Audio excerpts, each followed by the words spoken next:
Hello दोस्तों, तो यहाँ पे हमें एपिसोड के शुरुआत में शिनिगा में रियोन का सीन दिखाया जाता है और यहाँ पे ये लोग रियुक के बारे में बात कर रहे होते हैं कि क्या सच में उसने अपनी डेथ नोट ह्यूमन वर्ल्ड में गिरा दी है और शायद वो डेथ नोट किसी इंसान ने उठा ली होगी। लेकिन दूसरा शिनिगा में बोलता है कि अगर ऐसा है तो रियुक को तब तक वहाँ पे रहना पड़ेगा जब तक वो डेथ नोट या तो खत्म नहीं हो जाती या फिर वो इंसान बन नहीं जाता। लेकिन यहाँ पे शिनिगा में यही कहते हैं कि हमने सुना है कि रियुक के पास वैसे भी 2 डेथ नोट है, उसके पास ये 2 डेथ नोट आई कैसे। यहाँ पे हमें फिर से लाइट का सीन दिखाया जाता है और वो कहता है कि अगर मेरे को शिनिगा में आइस चाहिए तो मुझे अपनी बची हुई जिंदगी का आधा तुम्हें देना होगा, है ना। तो रियुक कहता है हाँ, तो क्या बोलते हो, डील करनी है। तो लाइट कहता है रियुक, इस डील का तो सवाल ही नहीं उठता। लाइट बताता है कि देखो, मेरे को एक ऐसी दुनिया बनानी है जिसमें कोई भी क्रिमिनल ना हो और मैं उस दुनिया का भगवान बन के रहना चाहता हूँ। अगर तुम मुझे मेरी जिंदगी का बढ़ाने का ऑफर देते तो मैं सोचता भी, लेकिन कम करना नहीं। और मेरे ख्याल से तुम्हें तो ये बात पता ही होनी चाहिए थी। तो यहाँ पे रियुक कहता है मैंने तो सिर्फ तुम्हें इसलिए बताया जिससे कि तुम ये ना कहो कि मैंने ये बात तुम्हें पहले नहीं बताई। तो लाइट कहता है तुम्हें नहीं लगता तुम लेट हो चुके हो? मेरे ख्याल से जब तुम मुझसे पहले बार मिले थे तुम्हें ये बात मुझे तभी बता देनी चाहिए थी, या फिर शायद डेथ नोट में ही इंस्ट्रक्शन के साथ लिख देते। तो यहाँ पे रियुक कहता है मैं शिनिगा में हूँ लेकिन ये मुझसे डर भी नहीं रहा। क्या बात है, और मेरी ही बैंड बजाता रहता है। तो लाइट यही कहता है कि रियुक क्या और कुछ बताना है तुम्हें मेरे को? तो रियुक कहता है नहीं, सब कुछ बता दिया है। तो लाइट कहता है ये तो बेकार है, अगर तुम मुझे अपनी आंखों की जगह अपने पंख दे देते तो कुछ अलग होता। भगवान की तरह मैं आसमान में उड़ता तो अच्छा लगता है ना। और वैसे भी इंसानों को ये सपना है कि वो कभी आसमान में उड़ पाए। तो रियुक कहते हैं इस हिसाब से तो तुम्हें कोई भी देख लेगा और पुलिस आसानी से तुम्हें पकड़ लेगी। तो लाइट कहते हैं हाँ रियुक, जोक था ये। और वैसे भी अगर मेरे को तुम आंखें दे दोगे, पंख दे दोगे तो मैं तो असली शिनिगामी ही बन जाऊंगा, लेकिन वो भी ठीक होगा। तो रियुक कहते हैं इन सब के बिना भी तुम एक अच्छे शिनिगामी हो, क्योंकि शिनिगामी रेम में आजकल कुछ भी ठीक नहीं चलता।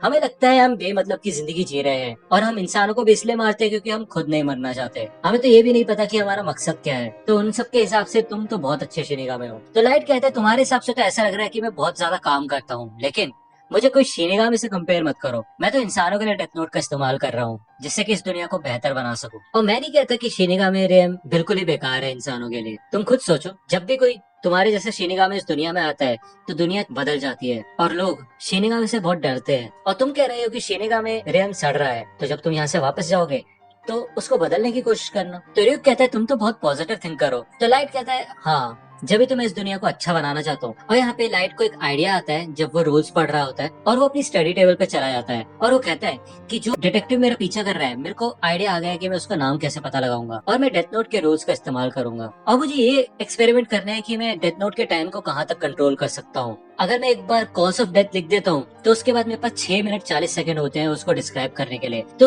उसमें मैं डेथ का टाइम भी लिख सकता हूँ, है ना। और अब बस मुझे ये एक्सपेरिमेंट करना है कि मैं इसको किस किस तरह यूज कर सकता हूँ। यहाँ पे हमें अगली सुबह का सीन दिखाया जाता है और इधर चीफ होता है, उसे फोन कॉल आता है और उसे पता चलता है कि 6 और लोग मारे गए हैं, सारे के सारे हार्ट अटैक से। लेकिन इस बार थोड़ा अलग था, उन्होंने मरने से पहले कुछ अजीब सी चीजें की। जैसे कि उनमें से एक ने मरने से पहले दीवार पे अपने खून से एक अजीब सा सिंबल बनाया, दूसरे ने एक ऐसा लेटर लिया जिसका कोई भी मतलब नहीं निकल रहा, और तीसरा अपने सेल से बच के भाग गया और बाथरूम में जाके मर गया। यहाँ पे वातारी एल से कांटेक्ट करता है और एल को भी ये सारी चीजें बताता है और सारे के सारे प्रूफ एल को भेजता है। तो एल कहता है कि ये लेटर को देख के तो ऐसा लग रहा है कि किसी क्रिमिनल ने कीरा से डर के ये सब लिखा है। लेकिन ये बात तो हमें पता ही है कि कीरा मरने का टाइम कंट्रोल कर सकता है। क्या ऐसा हो सकता है कि कीरा मरने से पहले क्रिमिनल के एक्शंस को भी कंट्रोल कर सकता हो? इसका मतलब तो यहाँ पे एल चीफ से बोलता है कि अभी के लिए ये सारी रिपोर्ट्स न्यूज में नहीं जानी चाहिए, क्योंकि मेरे को ऐसा लगता है कि कीरा किसी तरीके का एक्सपेरिमेंट कर रहा है और अगर हम मीडिया में ये सारी चीज दिखाएंगे तो उसको अपने रिजल्ट्स ही पता चलेंगे। तो एल कहते हैं कि कीरा अपने क्रिमिनल्स को टेस्ट सब्जेक्ट्स की तरह यूज कर रहा है। ऐसा करके ये करना क्या चाहता है? यहाँ पे हमें दूसरी ओर लाइट का सीन दिखाया जाता है और वो फिर से अपने डैड के कंप्यूटर में हैक करता है और उसको ये सारी फाइल्स भी मिल जाती है जिसमें उन सभी क्रिमिनल्स के मरने की रिपोर्ट्स होती है। और लाइट कहते हैं इसका मतलब जैसा मैंने सोचा है वैसे डेथ नोट काम करेगी, क्योंकि पहला विक्टिम भाग के बाथरूम में गया और वहां जाके मरा, वो भी ठीक 6 बजे। दूसरे विक्टिम ने बिल्कुल वैसा ही सिंबल बनाया जैसा कि मैंने बनाया था और उसके बाद वो मरा, और तीसरे ने बिल्कुल वर्ड टू वर्ड वैसा ही लेटर लिखा जैसे कि मैंने डेथ नोट में लिखा था। उन तीनों ने वो सारी चीजें की जो मैं चाहता था, लेकिन बाकी 3 ने ऐसा नहीं किया। मैंने लिखा था कि उसको 1 घंटे के अंदर आईफल टावर पे जाके मरना है। अब क्योंकि कोई भी इंसान जापान से फ्रांस 1 घंटे में नहीं पहुंच सकता, तो इसलिए वो सिंपली हार्ट अटैक से ही मर गया। दूसरा, मैंने उसे कहा था कि मरने से पहले एल का चेहरा दीवार पे बनाए, लेकिन जब उसने एल को देखा ही नहीं तो वो उसका चेहरा कैसे बना सकता है। तीसरा, मैंने उससे ये लिखने के लिए बोला कि एल जापानीज पुलिस फोर्स पे शक कर रहा है। मुझे ऐसा लग रहा था कि ये काम कर जाएगा, लेकिन ये भी काम नहीं किया। तो दोस्तों आज की वीडियो के लिए सिर्फ इतना ही। आई होप कि आपको ये वीडियो पसंद आई होगी। अगर आपको ये वीडियो पसंद आई हो तो प्लीज लाइक कीजिए, अपने दोस्तों के साथ शेयर कीजिए और मेरे चैनल को सब्सक्राइब करना मत भूलेगा। और अगर आप मुझे कांटेक्ट करना चाहते हैं तो आप मुझे इंस्टाग्राम पे कांटेक्ट कर सकते हैं। मेरे पेज की लिंक आपको डिस्क्रिप्शन में मिल जाएगी। मिलता हूं आपसे अगले वीडियो में, तब तक के लिए गुड बाय।